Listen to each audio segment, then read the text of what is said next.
AZ Reloader here. Wanted to do an update video. I've had quite a bit going on the past 6 months or so, but I wanted to show you something real quick. I've got a lot of things. I'll be having a lot of videos come out here, but this is one of the things I had to.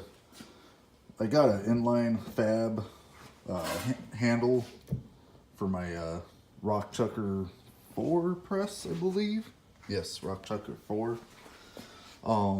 And I stuck with the Rapid Case Kicker, and I had to make some modifications to that Rapid Case Kicker, mainly to the, here, let me show you better. Come on. Sorry about that. So this bracket right here, that right there, I had to make a modification. This is actually a different bracket that I made. And here, let me get a flashlight on that so you can see. There we go. I made that bracket myself, and the old bracket is right here. Sits like this when you're mounting straight to the bench. But since I got this inline fab set up, obviously I couldn't have this mount on the bench anymore because the handle no longer shoots off to the side right here like the factory handle does. So I sat there and messed with this for probably about a day or so. And then you can see I added what's called a T-track mounting system. And I did that. And this will be in a later video how I set my new Lee Loadmaster up. But I bought that, and of course it mounts differently.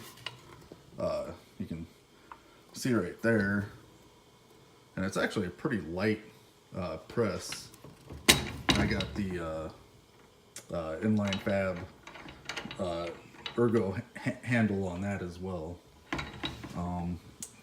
Haven't really messed with this press yet a whole lot. Just kind of got it set up for 223 and tinkered with it for a little bit. I just got it about a week ago. And basically what I did for both presses on the mount is if you can tell there, I laminated 2 3/4 inch pieces of birch wood that I had laying around. It's pretty strong wood. I laminated them. I used some wood glue, and then I put about 5 wood screws into the back of it to hold it together. And then I let it sit overnight, and then I cut it down so that I get nice smooth edges. And then I drilled with a paddle bit recesses big enough for the fender washers right here to recess the bolt heads so that they're not sticking down and scratching the shit out of my bench. I got a lot of pride in that bench. It took me a couple of weeks to build, so I'm trying to protect it. I realize it's gonna get messed up. And then what I also did is I bought, where are they? I got these bins at Home Depot. It's like a 4-pack for like $7. And they have notches in the back of them, you can see right there. And what I did was on my Lee, I just got 2, these are called pan head screws, and put those in there. Of course, I pre-drilled the wood so I don't split it. And then it will just hook on there. Of course, since I'm doing it on video, it's not going to want to do it, but it'll hook right on there. Take it off. I also did the same thing for the Rock Chucker setup. I can took it right on there.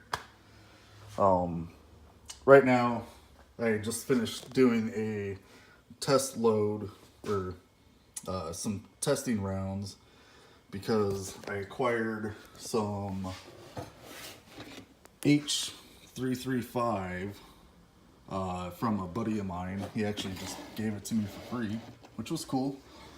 But I always used to use IMR 4064 for my 223. So I'm just gonna use my IMR 4064 for my 30-06 and my 762 by 54, and just use the H335 specifically for my 223. Some of the other things that I got was Hornady powder measure. I already have an RCBS one. She's right back in there. And then another Hornady one. But like I said, I wanted to do an update video, kind of show you all what's going on, and show you some of the new toys that I've been fortunate enough to acquire. I also got me digital set of calipers. Yeah, baby. I was stoked about that. I actually got those on eBay for 20 bucks, brand new. Never been open. And they sell for what, like 60 bucks? So that's about it. Like I said, there'll be some more videos on how specifically I set up my Lee Progressive Press. It's, I think, a little unconventional how I'm going to have it set up. I'm not going to be doing any priming or depriming or decapping or sizing on it. I will show you exactly how I got it set up for 223 and for 40. And I don't know yet if I'm going to bother to do 30-06, 243, or 762 by 54 for my Russian Mosin I got.